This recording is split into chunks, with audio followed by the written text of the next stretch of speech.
ये आदमी अपने आप को मसीहा बताता है। ये आदमी कहता है कि मैं सड़क पे उतरूंगा अपने समाज के लिए, आंदोलन करता है, झगड़ता है, लड़ता है, हमारे युवा साथियों को लेके पहुंच जाता है। फिर क्या होता है? हमारे युवा साथियों पे मुकदमे होते हैं, और जैसे ही मुकदमे होते हैं वे बेचारे ढूंढते फिरते हैं कि भाई साहब हमें बचाओ। दलित छात्रा ललिता गौतम के मामले में मेरठ में गुरुवार को जो प्रदर्शन हुआ और उसके बाद पुलिस ने जो प्रदर्शनकारियों के साथ दुर्व्यवहार किया, उसके बाद इस मामले में शुक्रवार को सियासी घमासान मच गया। मायावती ने बिना नाम लिए चंद्रशेखर आज़ाद पर सबसे बड़ा राजनीतिक हमला बोला। क्या 2027 विधानसभा चुनाव से पहले दलित राजनीति दो हिस्सों में बंटती दिखाई दे रही है? और आखिर मगरमच्छ के आंसू और मास्टर चाबी वाले बयान के पीछे क्या है पूरी रणनीति? आइए समझते हैं। 10 जुलाई को लखनऊ में बहुजन समाज पार्टी प्रमुख मायावती ने मीडिया से बातचीत की। पहली नज़र में यह बयान कानून व्यवस्था और दलित समाज से जुड़ी अपील जैसा लगा, लेकिन राजनीतिक जानकार इसे 2027 विधानसभा चुनाव से पहले दलित राजनीति का बड़ा संदेश मान रहे हैं।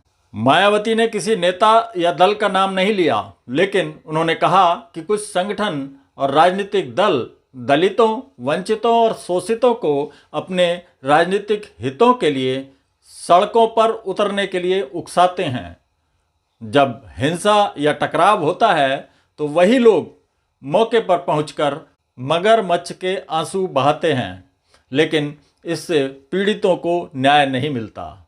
पहले ऐसे संगठन व पार्टियां हिंसा व हंगामा व सड़क जाम जैसा बवाल आदि कराती हैं, और फिर उनके मुखिया मगरमच्छ की तरह आंसू बहाने के लिए घटनास्थल पर पहुंचकर अपनी राजनीतिक रोटी सेकते हैं, और उससे पीड़ितों को न्याय मिलने वाला नहीं है। उन्होंने दलित समाज से अपील की कि अन्याय के खिलाफ आवाज़ जरूर उठाइए, लेकिन कानून को हाथ में मत लीजिए।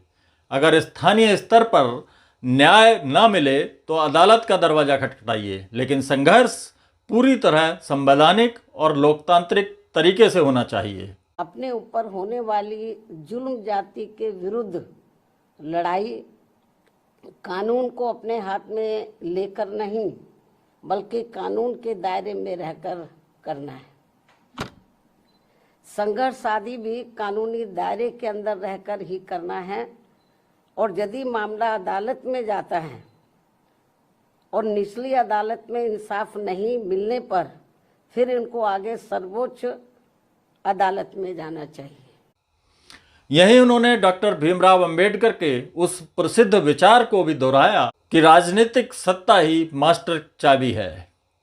उनका संदेश साफ था कि सड़क की राजनीति से ज़्यादा जरूरी वोट की ताकत से सत्ता हासिल करना है। परम पूज्य बाबा साहब डॉक्टर भीमराव अंबेडकर के बताए गए सही व शांतिपूर्ण रास्ते पर, अर्थात अपनी एकजुटता एवं अपने वोट की ताकत से सत्ता की मास्टर चाबी प्राप्त करना है, जो लाख दुखों की बस एक ही दवा है। अब सवाल उठता है कि क्या ये बयान चंद्रशेखर आज़ाद की ओर इशारा था?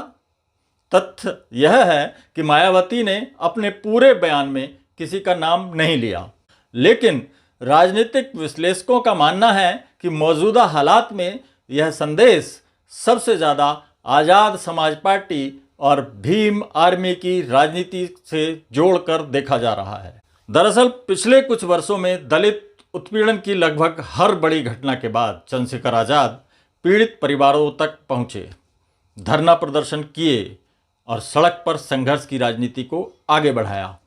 दूसरी ओर मायावती हमेशा संगठन, चुनाव और सत्ता हासिल करने की रणनीति पर जोर देती रही हैं। यानी यहाँ दो अलग अलग राजनीतिक मॉडल दिखाई देते हैं। एक तरफ सत्ता के जरिए बदलाव की राजनीति और दूसरी तरफ आंदोलन के जरिए बदलाव की राजनीति। मायावती के बयान के कुछ समय बाद मेरठ में चंद्रशेखर आज़ाद ने भी प्रतिक्रिया दी। उन्होंने कहा कि मगरमच्छ के आंसू जैसी टिप्पणी से उन्हें ठेस पहुंची है। उनके मुताबिक वो राजनीतिक लाभ के लिए नहीं बल्कि पीड़ित समाज के साथ खड़े होने के लिए घटनास्थल पर जाते हैं और आगे भी अन्याय के खिलाफ संघर्ष जारी रखेंगे। हमारे बड़े नेताओं को ये लगता है कि हम मगरमच्छ के आंसू बहाने चले गए हैं, क्योंकि घर में बैठ के इसी कमरों में सबको ऐसे लगता है।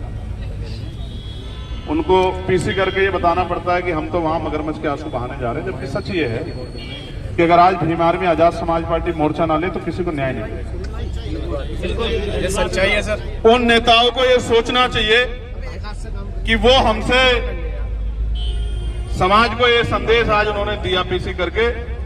मैं कभी नहीं बोलता, लेकिन आज मेरे मन को ठेस पहुंची, इसलिए पहुंची कि आप तो लड़ नहीं रहे और हम लोग जान की बाजी लगा के हमारे कार्यकर्ता लड़ रहे हैं, पुलिस से डिटेन हो रहे हैं, गालियां खा रहे हैं और अपना पैसा खर्च कर रहे हैं। तो वो ये कह रहे हैं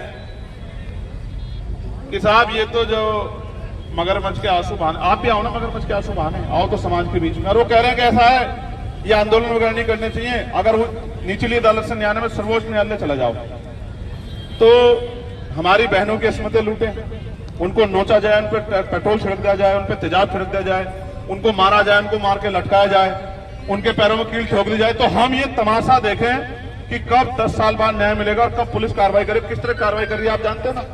तो हम भी हाथ पे हाथ धर के बैठ जाए, न्याय की लड़ाई ना लड़े। आप समझते, ये वो हमें सिखाना चाहते हैं, ये नहीं सीखना चाहता मैं उनसे। मैं तो उनका सम्मान करता हूं, हमेशा करूंगा, लेकिन आज उन्होंने मेरे मन को ठेस पहुंचाई है।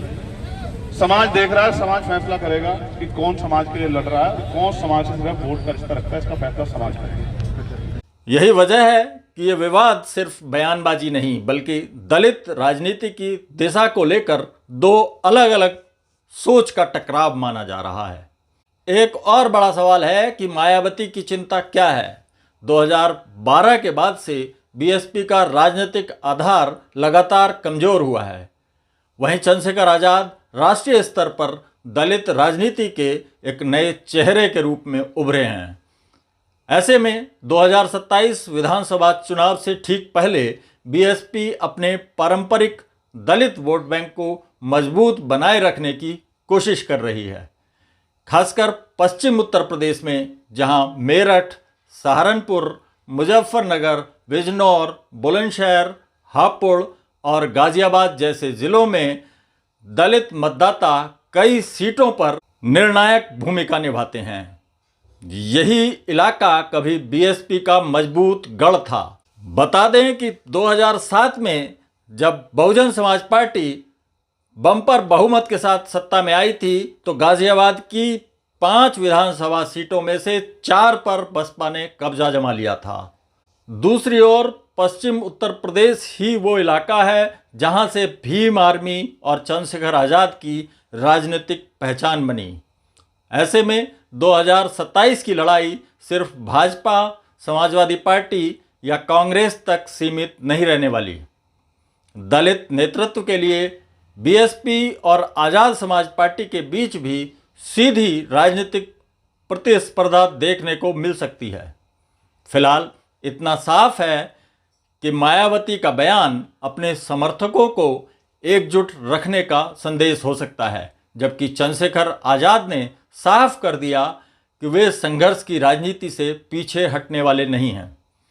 अब सबसे बड़ा सवाल यही है कि 2027 में दलित मतदाता किस रास्ते को ज़्यादा स्वीकार करेंगे, सत्ता के जरिए बदलाव की राजनीति या संघर्ष के जरिए बदलाव की राजनीति। इसका जवाब आने वाला समय और चुनावी नतीजे ही देंगे।